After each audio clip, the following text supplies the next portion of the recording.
Vital knowledge, clear explanations, and simplified answers about the rules of Islam to enable English-speaking Muslims to understand Islam properly and implement it correctly.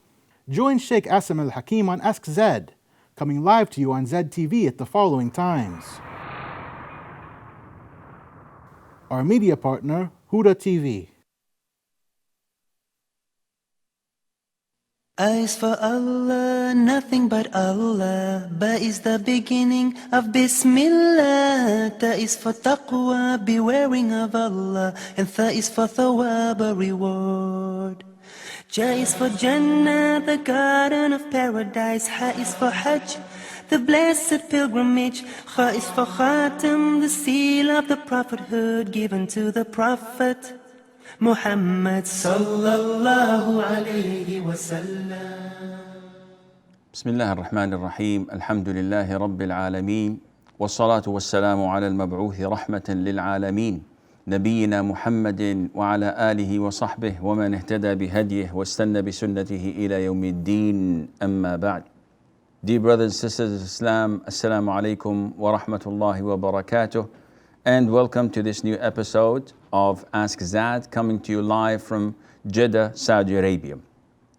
You will inshallah as usual see the phone numbers displayed at the bottom of your screens. If you have any call or any question, that is, do not hesitate and give us a call. Meanwhile, from the emails, we have Brother Mus'ab. And Brother Mus'ab says, I read an answer in one of your replies, and his long story is about the ruling on a guardian. And he says, sorry, but these kind of things are very common in Hinduism, not Islam.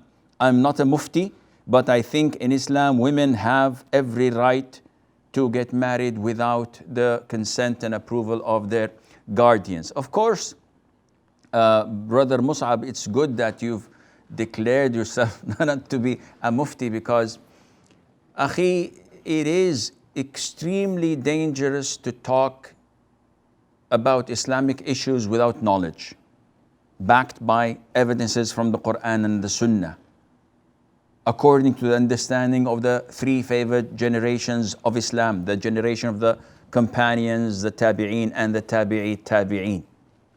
And it is extremely dangerous what we are doing, and it has a great toll on us, because it is easy when you know the ruling and you give the fatwa, but it is extremely difficult when you reach a question where you cannot answer, and shaitan comes to you and tells you to improvise, or even worse, it comes to you and tells you to use your logic, like you have just stated.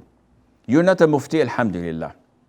You believe that it is part of Hinduism that a woman cannot marry herself. Well, if there's a dispute between you and I, Allah tells us in the Quran, and I don't think you have any rejection to the Quran or any hesitation in accepting what the Quran says. Allah says that whenever you dispute over an issue, refer it back to Allah and to the Messenger alayhi salatu wasalam, which all scholars say it means that refer it back to the Quran and to the Sunnah. So let us see what the Quran and Sunnah say about a woman marrying without a guardian. All the verses in the Quran, whenever it mentions the marriage of a woman to a man, it usually addresses the guardian of the girl, not the girl herself. When it addresses the man, it says, you marry. When it addresses the woman's side, it says that you make them get married, or you make the girl get married, or you do not prevent, فَلَا تَعْضُلُوهُنَّ. Do not prevent the women from going back to their ex-husbands whom had divorced them and now they want to reconcile. So the guardian says, no. Allah says in the Quran, do not stop them. Do not prevent them. Meaning that if the woman could have gotten back to her husband or ex-husband without the consent of the guardian, Allah would not have mentioned it. And there are 2 or 3 more ayahs telling us that whenever a woman wants to get married, it is the role of the guardian to get her married, not that she gets married on her own. So this is point number 1. In the hadith, in the sunnah, there are overwhelming narrations where the Prophet says, alayhi salatu wasalam, la nikah, there is no marriage, bila wali, without a guardian, without the consent of a guardian. Any woman who marries without a guardian or a wali, her nikah, her marriage is void, void, void, alayhi salatu wasalam said. And it's an authentic hadith. In a third hadith, the Prophet said, alayhi salatu wasalam, a woman does not get another woman married. She doesn't become her guardian. A sister comes and says, my mother is my guardian. No, this is not permissible. And a woman, the Prophet says, alayhi salam, goes on in the hadith, does not marry herself. Only, he says, the Prophet elaborates, only a zaniya, an adulteress, a fornicator marries herself. All of these hadiths are in accordance to the vast majority of the scholars, Maliki, Shafi'i, and Hanbali. They all agree that it is prohibited and the marriage is void if done without the consent of the guardian, who is usually the father. Only the Hanafi school of thought say that it is permissible. And all of the hadith and all of the evidences they presented forward are weak and not authentic, and cannot stand in front of these narrations from the Quran and from the Sunnah. Therefore, this is the ruling of the Prophet ﷺ. So whether you think that this is fair or not, logical or not, unfortunately for you, for some, and fortunately for us, this is the religion of Allah. We have to comply with it and we have to follow it. Najib from Bahrain, I apologize for keeping you waiting. Hello, assalamu alaikum. Salamtullah. How are you, Sheikh? I'm fine, Zakallah khair, Najib. What can I do for you? Yes, Sheikh. No, Najib, you are kidding me. You've been holding on for a while. Please give us a call. Inshallah, the line will soon be available for you. Afifa says, I attended a casual gathering. And once the gathering was over, the people made a group dua before everyone left. And she objected to that, telling them that this is a bid'ah. And they said that it's done very rarely, once in a while, therefore it's not a bid'ah. But if done on regular basis, then it will be bid'ah. Is this true? Dua is a sunnah. The Prophet says, when someone does you a favor, reward him. And if you cannot reward him, make dua for him. So making dua is a good thing. And people usually mix things up.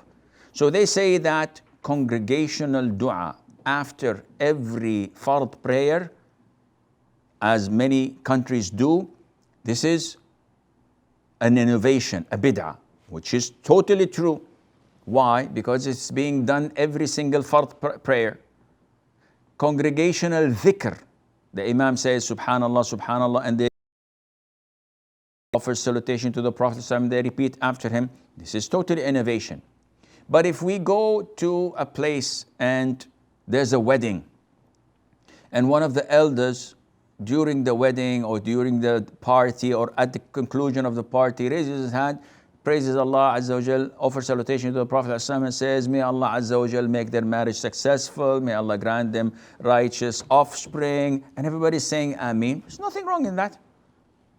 This is totally legit and there's nothing wrong in that. But if this becomes a regular habit after every time we, for example, gather at a certain event and it's a must that we make dua, no. Yes, the Prophet ﷺ, whenever he dined at people's houses, he would make dua for them.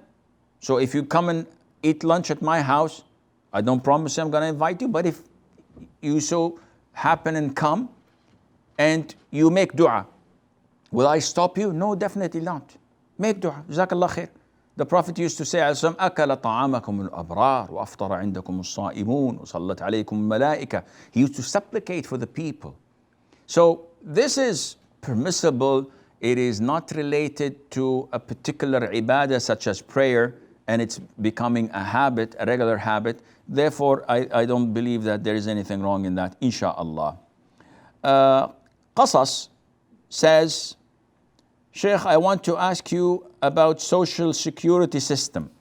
This means we pay to the government every month about $10, and when we reach our age at 60, the government will give us a pension every month of about $100. It is permissible to join this? I hope you understand. Shukran. Well, Qasas Bay. What you're asking about is known as the Social Security. I think they can call it also as Provident Fund or funding. And the way it is done in so many countries, it is one of two. Either it is mandatory upon employees and they have no say in it. So in some Muslim countries, whether you like it or not, if you're working for the government, before giving you your paycheck at the end of the month, they take off your salary 10% and they inject from their own funding 10%, and they put it in an account, they invest it or whatever. If you object and say, I don't want anything to do with it, they say, it's not up to you.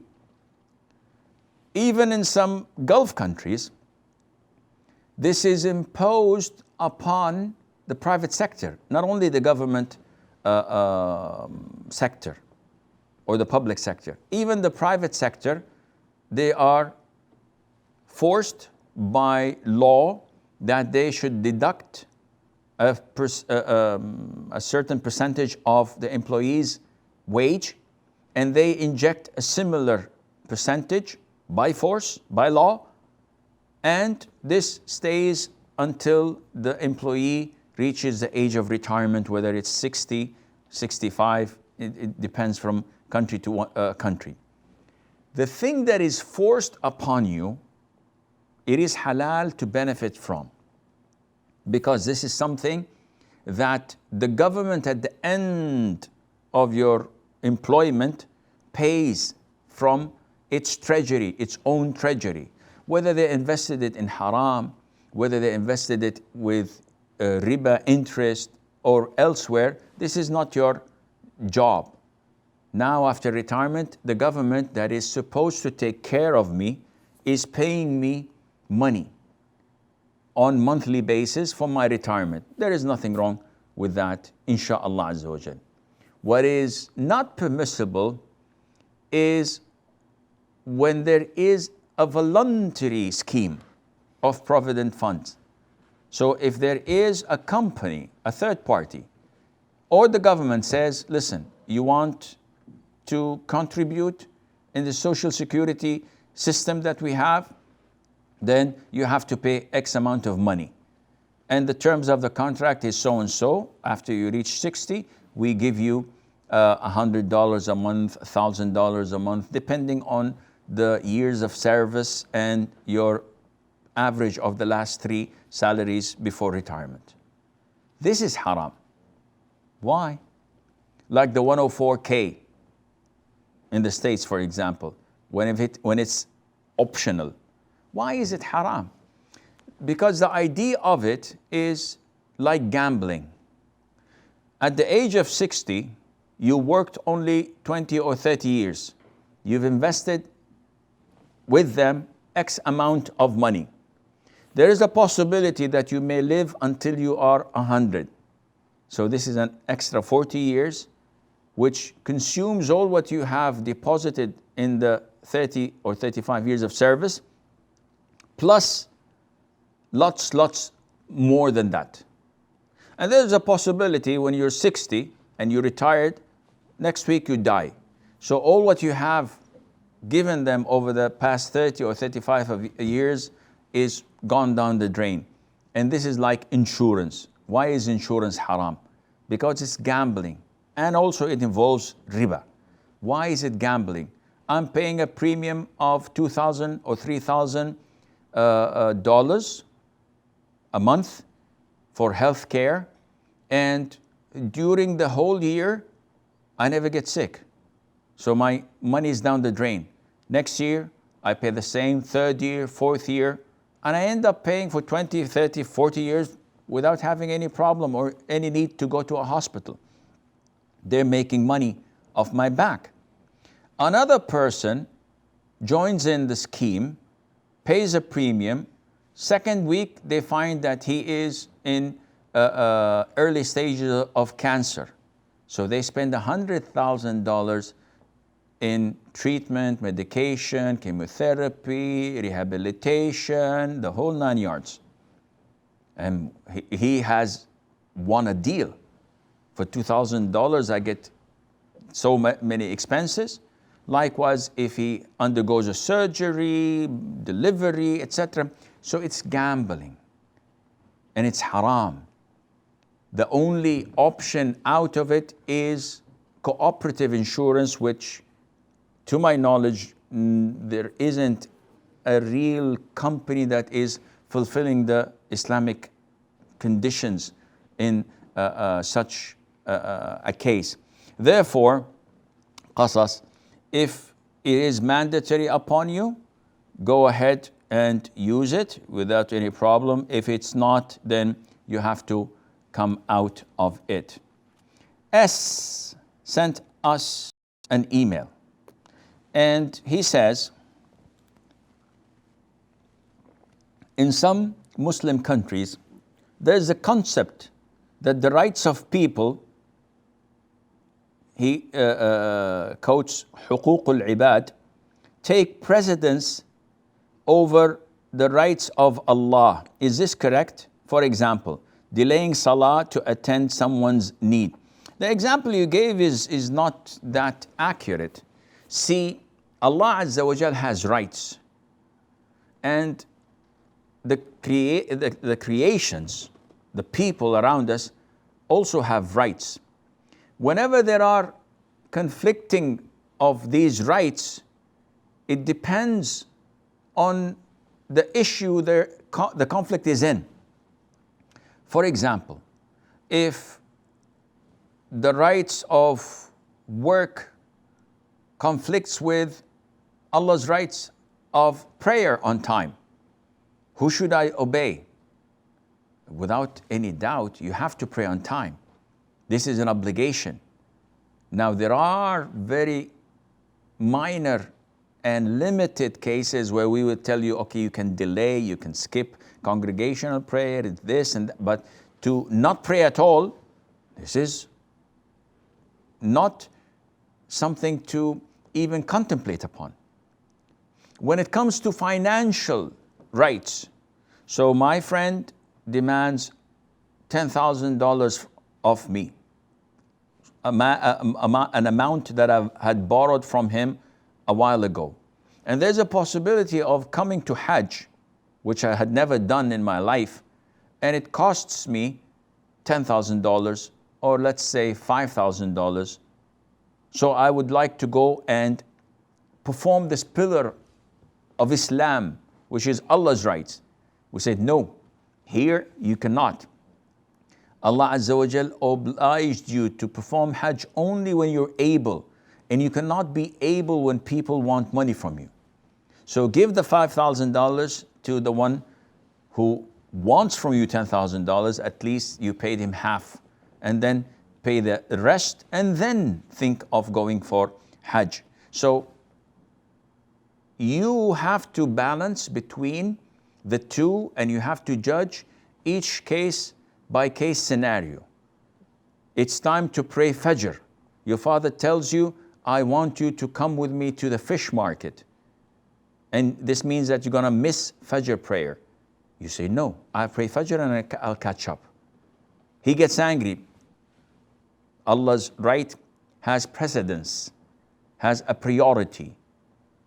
but you want to pray night prayer or Taraweeh, and your mom says, stay with me, I need someone to help me go to the toilet and make wudu and come back and cook food for me and care for me. And you say, yeah, but this is Ramadan, I have to go to the masjid. No, stay with your mom, because this is voluntary. Though it is Allah's rights, it's good for you, but it's voluntary, and obeying your mom, taking care of her, is mandatory, and Allah Azza wa Jal knows best.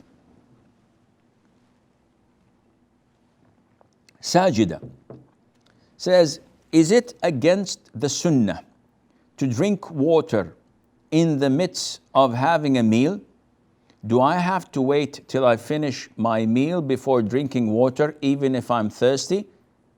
The answer is, there is no sunnah in forcing you to drink or forcing you not to drink. This is up to your own preference.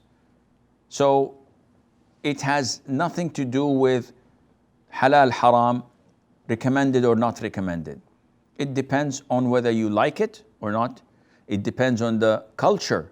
Some cultures do not recommend drinking water while eating. I personally do not like to drink anything while eating a meal, because this expands your stomach, makes you eat more while having your meal.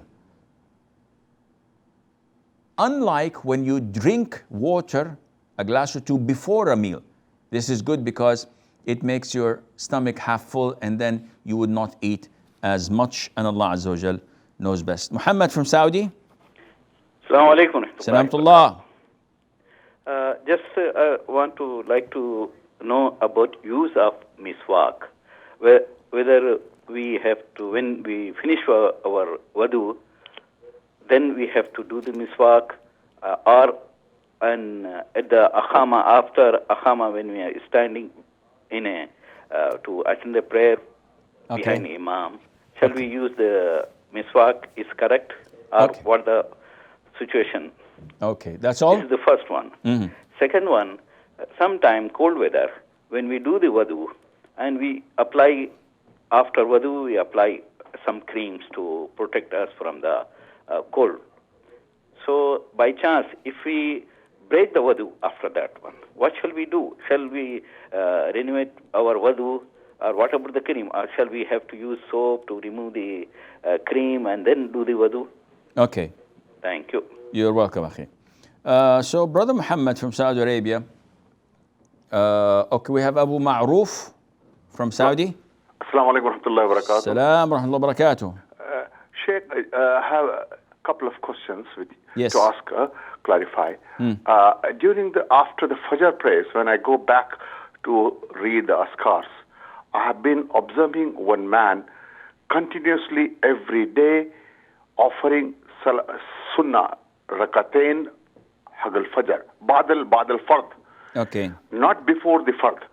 So I asked him once. He said, I'm late working, I have to come, this thing, that thing. But I said once, twice. But daily he made an habit. He said, I have already asked the Sheikh, you can read.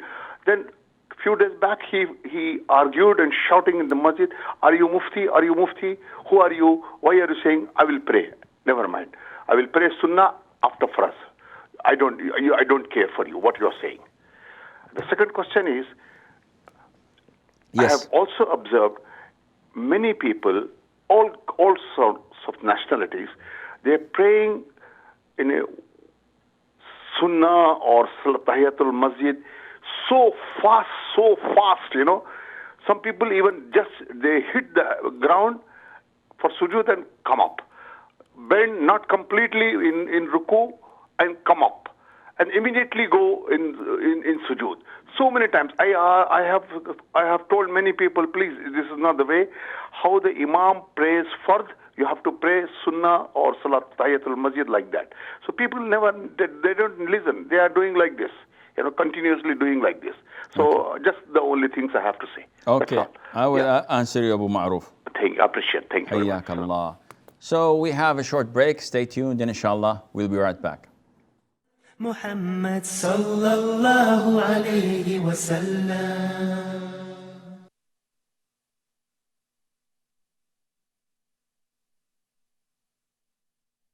Allahi wa barakatuh. Today we're going to talk about the book Interactions of the Greatest Leader.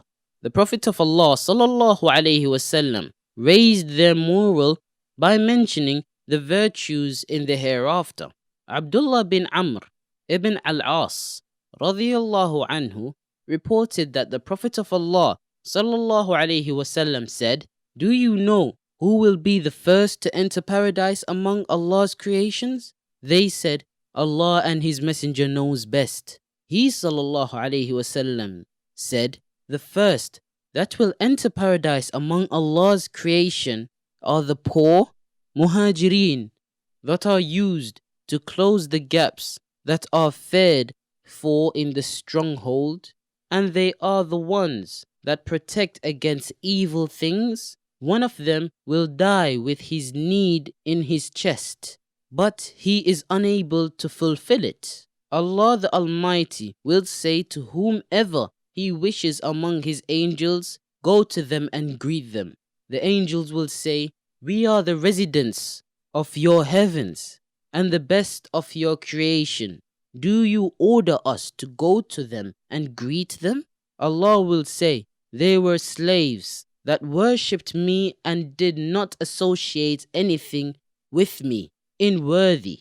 They were used to close the gaps that were fed, and they were used to do away with anything evil. One of them will die and with his need in his chest, but cannot find any way to fulfill it. So the angels go to them at that and will enter on them from every door, saying, peace be on you for your patience, and excellent is the final abode." Reported by Ahmad. Al-Albani ruled it authentic in his book, At-Ta'liqat al-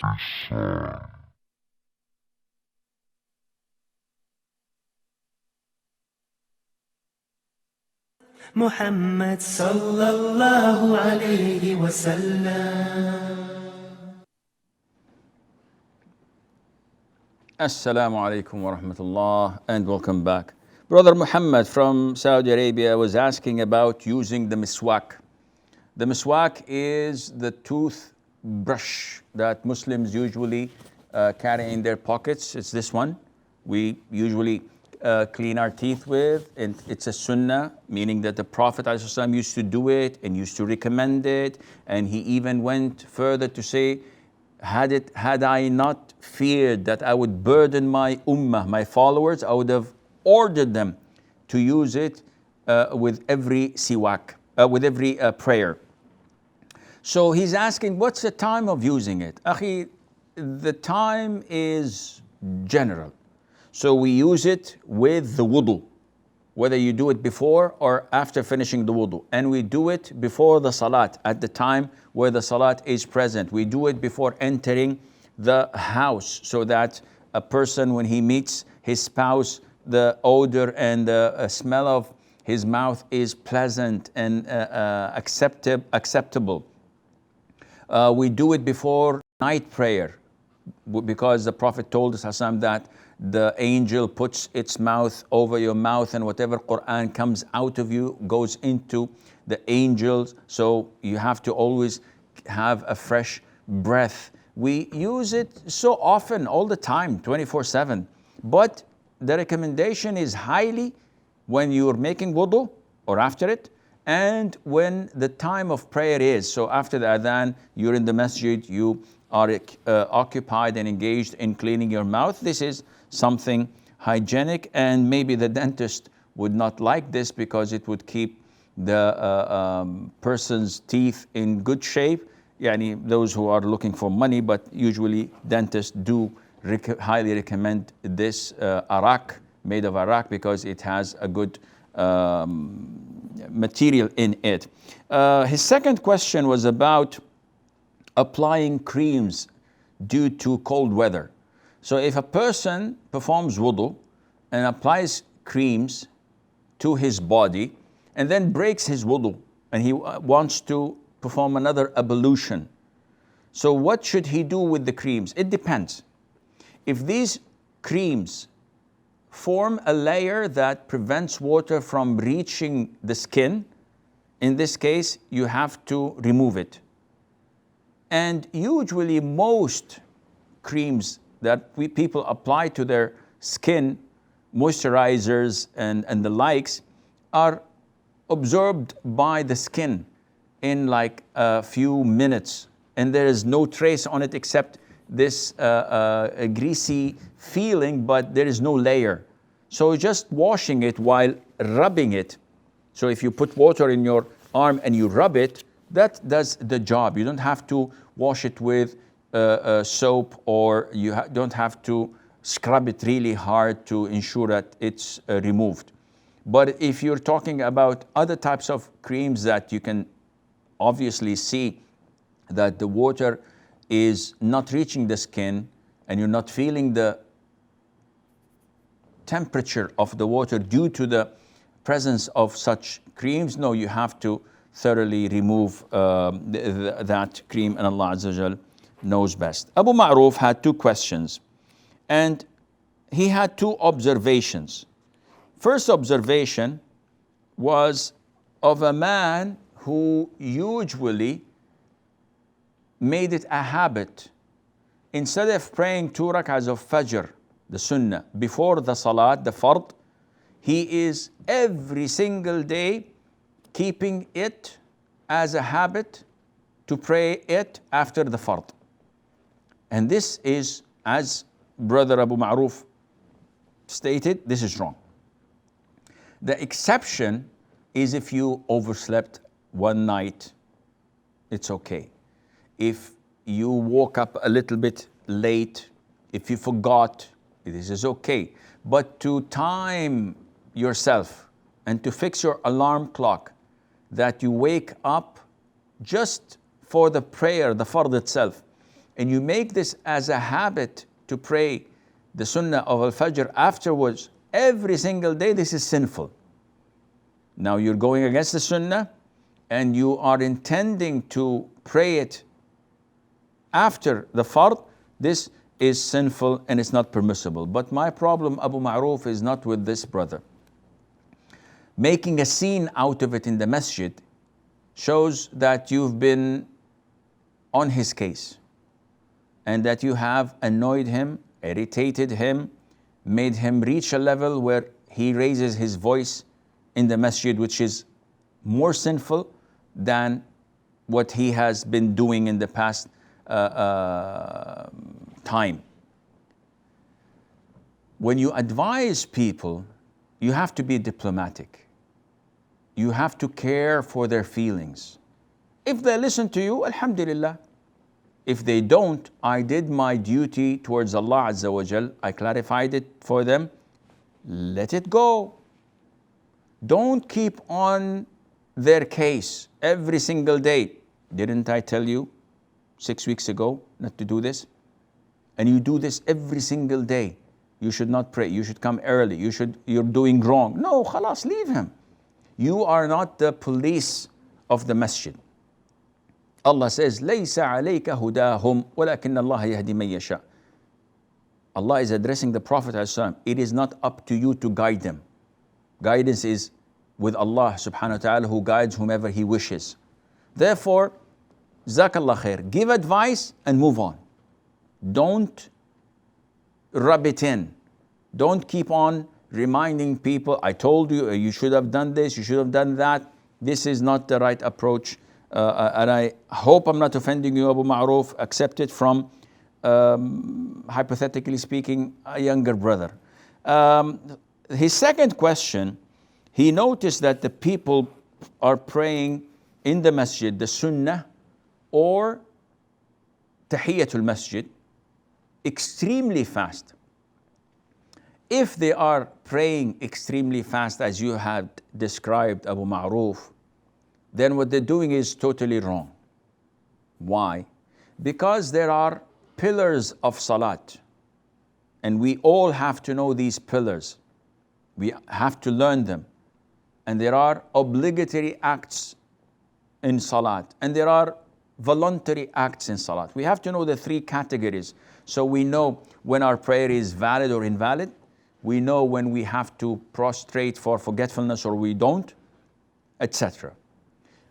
among the pillars of the salat, which was mentioned in the hadith known as al-musi' salatih, the one who does not know how to pray, who came 3 times to the masjid, prayed 2 rak'ahs, came to the Prophet ﷺ, gave salam. The Prophet replied the salam and said, go back and pray because you did not pray. So the man went again and prayed 2 rak'ahs and came, gave salam. The Prophet again replied to his salam and told him, go and pray, you did not pray. The 3rd time, the man said, O Prophet of Allah, teach me. I don't know how to pray other than what you had seen. So the Prophet ﷺ started to teach him the pillars. And every time he mentioned bowing, raising up the head, prostration, etc., he would tell him to be calm when you bow and feel the tranquility when you bow. Feel the tranquility when you rise up. Feel the tranquility when you prostrate, and so on. So the scholars said that part of the pillars of salat is al-itma'nan, at-tuma'nina, tranquility, calmness, to be fixed in that pillar, whether sujood or ruku' or sitting between the sujood, etc., to be fixed in the sense that you don't do like a chicken when it eats from the ground. You take your time, you prostrate, you bow, and this is known as tuma'nina. The way you've described that they bow but they don't completely bow and they raise their heads, and while they're raising their heads to stand up, they bend their knees and go for sujood. So actually it looks as if they are dancing the ballet rather than praying. This prayer is invalid. And I've seen a lot of the people in the subcontinent, unfortunately, do this way of praying. Especially when they offer 2 prostrations, they hit the ground and they go up, they never sit straight to say Rabbi ghfirli, Rabbi ghfirli. They just touch and go back again. This is not permissible.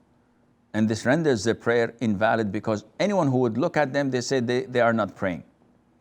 Now, having said that, it depends on your judgment, because you might be a little bit extreme in judging other people's prayer to be too fast. We know that the sunnah of Fajr, the one that you've mentioned in the first question, Mother Aisha used to describe to us how fast the Prophet ﷺ used to pray at home. And this is not a limited or a single case. No, this was a frequently performed and done sunnah and ritual. That the sunnah of Fajr, the Prophet used to pray it fast. To the extent that Mother Aisha said, I used to tell myself, did he recite the Fatiha? Because it was so quick, which means that not only in the recitation, as the scholars say, but also in prostration, in the bowing position. The sunnah in Sunnat al-Fajr is to pray it as quick as possible without jeopardizing the arkan, the pillars. So once saying Subhana Rabbi al-A'la is sufficient. Allahu Akbar, Rabbi ghfirli once is sufficient. Allahu Akbar, Subhana Rabbi al-A'la is sufficient, instead of saying 3 times or prolonging it. The sunnah is to make it fast. So again, your judgment has to be measured to see whether the prayer of these people you're criticizing is valid or not. Whether they're doing their due diligence and they're fulfilling the conditions and the pillars and to what is needed or not, then we can judge this, and Allah Azza wa Jalla knows best. Ridwan from India. Assalamu alaikum wa rahmatullahi wa barakatuh. Salam wa rahmatullahi wa barakatuh. كيف حالك شيخ؟ حياك وبياك, حياك Allah Ridwan Bhai. What can I do for you? Yes, sir. Sheikh, I prayed the Dhuhr Salah, and after that I'm praying Sunnah. So somebody came and my mom came and touches me, so I can continue with this first prayer. He's praying Fard and I'm praying Sunnah. Same case before Dhuhr prayer, I'm praying Sunnah. So somebody came, they don't know I'm praying the Sunnah before Dhuhr. So they came and touches me and they want to be one with him. So what in this case should we do it? Okay. Any more questions, Ridwan? No, thanks very much, sir. I will answer you, inshallah. So, what is Ridwan's question? Ridwan's question is about the issue of he prayed his fard, dhuhr, then after the adhkar, he went to pray the sunnah prayers. A latecomer came into the masjid, saw him praying alone, so he tapped him on the shoulder, stood to his right, and said, Allahu Akbar. What should I do? I'm praying sunnah. Should I give him a legal shoulder or an elbow telling him that I'm not? No. Keep on praying as you are and change your intention from praying alone into praying in a jama'ah, in congregation. But continue to pray as usual. So you're praying 2 rak'ahs. He joined you in the second rak'ah. Pray as usual. When you go for ruku', raise your voice saying Allahu Akbar so that he can follow you as if you are a regular imam. In the tashahhud, offer your salam and he continues his rak'ah as usual. Is this possible, Shaykh? Can I change my intention in the middle of the salat? Yes. It is proven in the authentic sunnah from the hadith of Ibn Abbas radiyallahu anhuma. May Allah be pleased with him and with his father. He said, I slept and spent the night in my aunt's house, Maymunah bint al-Harith. May Allah be pleased with her. And I pretended to be sleeping so that I can witness how the Prophet ﷺ performed. So the Prophet went into sleep, then he woke up, he said the dua, he made wudu, and then he started to pray night prayer. So the Prophet started to pray thinking that he was alone, so he was an individual. Ibn Abbas says, I joined the Prophet ﷺ, but I stood to his left. So the Prophet held my ear and made me stand to his right and continued to pray with me. So the Prophet changed his intention from being an individual into a imam. Yes, but Shaykh, I'm praying sunnah and he's praying fard. No problem. The hadith of Mu'adh ibn Jabal, may Allah be pleased with them, and everyone knows this hadith by heart, I hope, where he used to pray Isha prayer where the Prophet ﷺ then goes to his tribe at the outskirts of Medina to lead them in Isha. He prays nafil, voluntary, because he recites the Quran better than anyone else, and they pray as followers. He's praying sunnah, he's praying voluntary, and they're praying fard prayer. There's no problem in that. So even if you were a latecomer yourself, you joined the Imam in the last 2 rak'ahs, the Imam offers salam, you stand up for your 3rd and 4th rak'ah of dhuhr or asr or whatever. And a latecomer comes in, taps you on the shoulder and joins you. No problem. After being a follower, now you're becoming an Imam. This happens and there's no problem in that, insha'Allah. And I hope this answers your question. A brother sent us an email. He says, almost 99% of the people from the subcontinent always say Jazakallah instead of Jazakallahu khayran or Jazakallahu khair. What is the correct way? Okay. Now, linguistically, this is valid. I know that the people may object and say, what does Jazakallah mean? The answer is, may Allah reward you. But in Arabic, jazak or reward can be for evil and for good. So I can say Jazakallahu khayran, which translates to may Allah reward you goodness, khair. Or I can say Jazakallahu sharran, may Allah reward you with evil, with torment, with punishment. So this caused some confusion with the brothers. So when someone says, Jazakallah, and he says, okay, what? Good or bad? So they complain and object. You should not say that. Without any doubt, the best way is to say it full. Because the Prophet ﷺ ordered us to reward people by making dua for them. He said, whoever says Jazakallahu khayran to his brother, then he had praised him and exceeded in praising him. So the Prophet is telling us that the sunnah is to say Jazakallahu khayran. But linguistically, it is correct.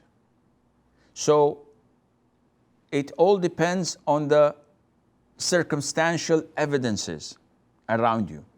If I do you a favor, if I help you by opening the door or carrying a heavy box with you, and you say to me, Jazakallah, I shouldn't be angry because this is a situation where he is obviously thanking me. Anyone on the streets would say, yes, he's thanking you.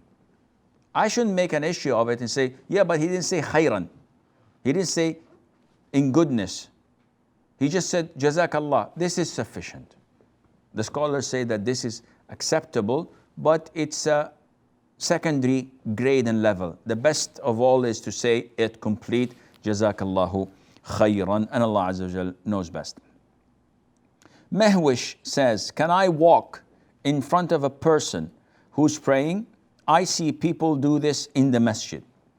First of all, the Prophet ﷺ instructed those who are praying on their own to pray to a sutra, a visor, a screen, something that is a foot long, clearance from the ground, that is in front of you, so that anyone who sees this knows that you are in prayer and he does not cross between you and that object you have placed in front of you.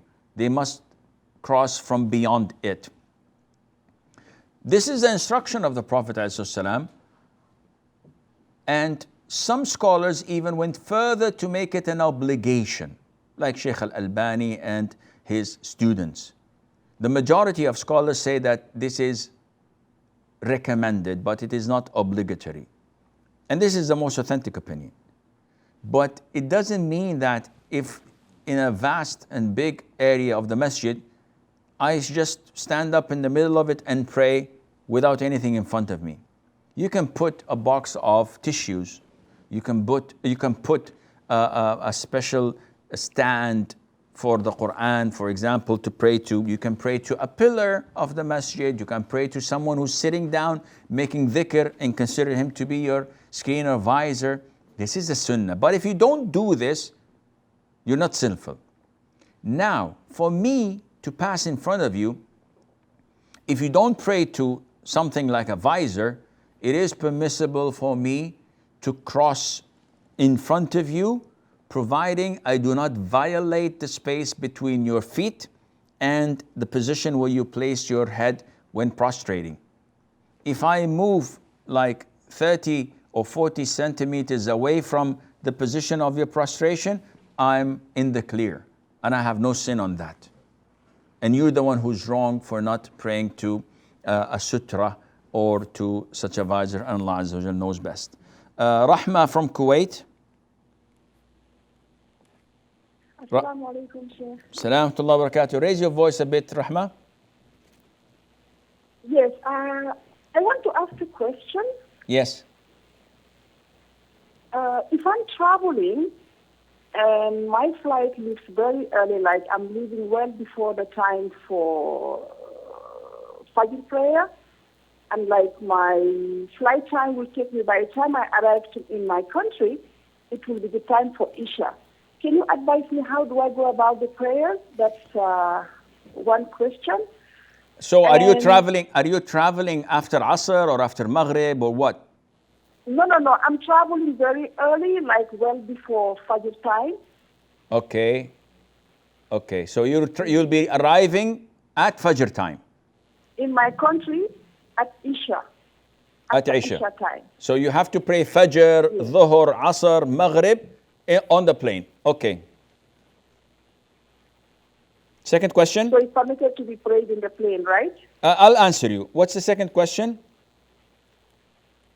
Okay, my second question is, okay, I am in Kuwait working here. Okay, I do travel between here and my country. So in terms of like when I'm traveling and I have to reduce the prayers, so should I consider my country as my original country where I come from as my country, or here that I'm in Kuwait for about 2 years and then I will go back, should I consider here as my temporary, because I do see people talk about reducing prayers when you're traveling, so I'm kind of like lost between these two destinations. Okay, I will answer inshallah. Thank you so much. May Allah bless you. Ameen, and you as well. Rahma from Kuwait, she says that I'll be traveling on a jet plane and it will consume a lot of time in the sense that Fajr, Dhuhr, Asr and Maghrib will pass and I'll reach at Isha time. So what should I do with these 4 prayers? The answer is Allah has ordered you to pray wherever you are 5 times a day. How do I know? By monitoring the sun. So while I'm on my flight is at 3 a.m., we're flying, I look through the window and I can see the dawn breaking. This is time for me to pray Fajr. I make wudu and I pray Fajr. If I can stand, if you are a rich person or a VIP in flying first class, there is enough space for you to pray, standing, directing yourself to the Qibla. If not, because you're flying in an economy and usually they would not allow you to stand or to move in the alleys and to pray, in this case, pray sitting down to the best of your ability. Likewise with Dhuhr, you pray 2 rak'ahs, Asr, 2 rak'ahs, Maghrib, 3 rak'ahs, and you can combine, if you wish, between Dhuhr and Asr on either times, and between Maghrib and Isha on either times. Now for your second question, traveling between Kuwait and your hometown, in between you can shorten and combine. Once you reach your hometown, you have to pray on time and full prayers, because your hometown is the place where you're inevitably and eventually going to go back to. So you do not shorten your prayer or combine it. As for Kuwait, you have settled there, so you do not shorten your prayers and you do not combine it as well. But in between, you are still considered to be a traveler, and Allah Azza wa Jal knows best. This is all the time we have for tonight's episode. Until we meet same time next week, I leave you fi amanillah. Wassalamu alaikum wa rahmatullahi wa barakatuh. Eyes for Allah, nothing but Allah. Ba is the beginning of Bismillah. Ta is for taqwa, bewaring of Allah. And Tha is for thawab, a reward. Ja is for Jannah, the garden of paradise. Ha is for Hajj, the blessed pilgrimage. Kha is for Khatam, the seal of the prophethood given to the Prophet Muhammad sallallahu alayhi wa sallam.